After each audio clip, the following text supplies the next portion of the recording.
Hi everyone, it's Margaret, and it's time for my spring inspiration.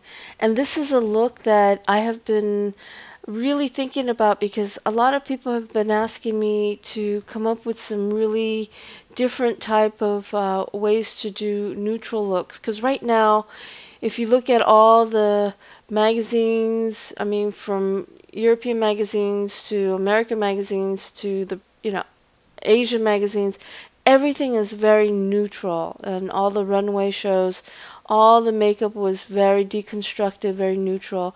But I wanted to definitely do my take on neutral glam, and this is a really, really great look, and it's definitely something that I think I'm taking from a lot of different inspiration and making it my own, but something you can use as an inspiration for you to try as a different way of doing neutral makeup. So make sure you do a very matte, very smooth foundation as I'm doing on Drea right now. And really, I love this whole like neutral um, canvas that you're creating because I think it really definitely brings out this really neutral glam out look, and it's kind of hard to explain because you'll see what I'm talking about.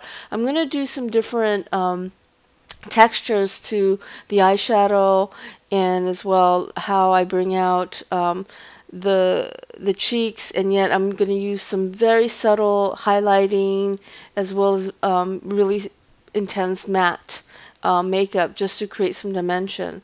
So you want to definitely set the face really well and make sure that you get those areas that tend to be a little bit more shiny. You want to flatten those out because I think it's going to really make a difference to have a really smooth finish to the complexion.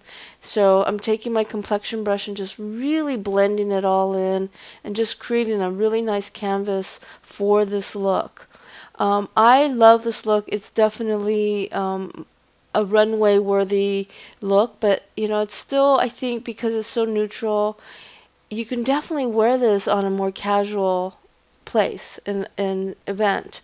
So, it's really great. So here I'm taking a very pearl color highlighting powder shadow, and I'm going right on the brow bone, and see how I'm going right in, and I really want the brows to pop out. And now I'm taking a white liner and going right into the water line, and I'm just going right from the start of the under eyelid right across, and just going really, really, really a smooth line across.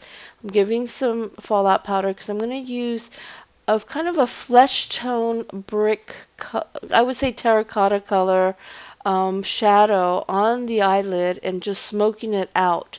And it's going to be very blended in, but definitely has kind of a flesh nude aspect to the shadow, even though it has like that apricot kind of terracotta feel.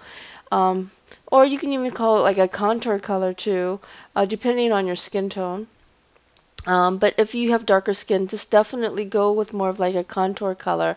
That's probably the best thing. So I'm taking my blending brush and I'm really blending the darker shadow and the lighter shadow so they merge, and there's something that is kind of blended, not that heavy edgy line.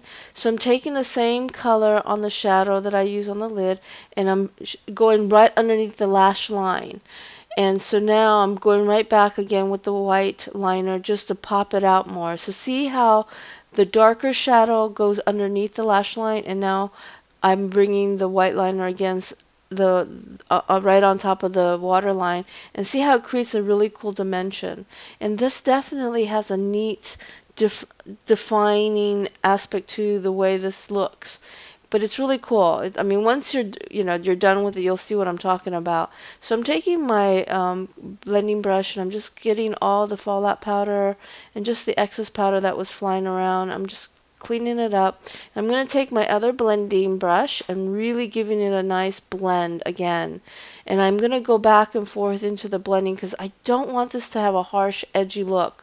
This is kind of like a key thing to this look. Now, I'm taking my brow powder and my brush, and I'm actually giving her a pretty dark brow.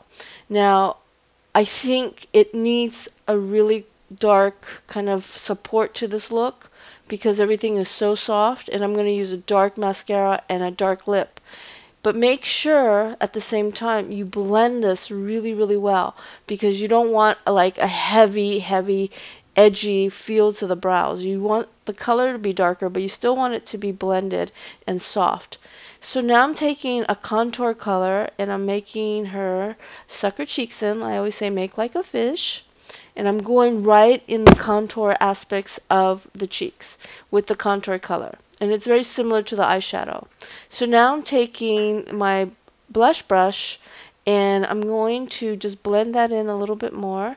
And I'm adding a little bit of a lighter color to go right on top of the ledge of the cheekbone, just to kind of give it a little bit of a gradation, a lighter gradation, just to kind of smooth out the heaviness of the contour. Now I'm going to go with a highlighting, and this has a little bit of a shimmer right underneath her eyes and above the cheekbones, just to pull it out and just to give it a little bit more dimension to the cheeks, because everything's so soft. But see, this is what I'm talking about, how I said I'm layering it yet blending it, and it's creating that gradation. So now, as you see, I'm taking my complexion brush and I'm going to definitely blend it down as well. So now I'm having dry out prepper eyelashes so I can put some really good coating of black mascara, and I want this to have a good length to it. I want it to have a little bit of a thickness, but you want to make sure you don't want to over clump it because I hate that look. And when you're using neutral tones like this, you definitely want to make sure you apply the mascara evenly and make sure that it's not clumping around and looking kind of messy. So definitely be careful. And I'm going to definitely show you how important it is to use this mascara as a way to support the eyes. And see how you can really now see what I've done with the eyeshadows and the liner, and just by doing the mascara, it really gives it a nice finishing aspect to the look, and it gives it a nice payoff. Now if you like what I'm doing, definitely check out my website at www.mkcbeautyacademy.com, and I have a wonderful online training. Whether you want to just learn to become a makeup artist or become certified, definitely check it out. You can also book in-person classes or even do a blended program where you could do the online and in-person together. So definitely check it out. It's a great way to learn amazing techniques and becoming a pro. So here I am doing the lips. Now the lips, I call this retro lips because it's got that retro feel to it, and it's really, to me, a huge factor of this look. It's a dark, voluptuous lip, but you gotta be careful the way you put this on because it really is going to show every detail of your lip line. So you want to make sure you take your time, you do it with utmost precision. You want to define the balance to the lip, and you want to make sure it is so picture perfect because it really will create a nice accent to this look. And look how beautiful that is. So I'm taking my little goldy looking highlighting powder and just going right on the apples of the cheek and along the top, just to give it a little bit of pop. And there you go. This is my little different take on doing a neutral look but glam it out, inspired by Runway, inspired by fashion and what's going on in makeup right now. Thank you so much for watching. Stay tuned, subscribe, like, and hopefully you will definitely come back for more.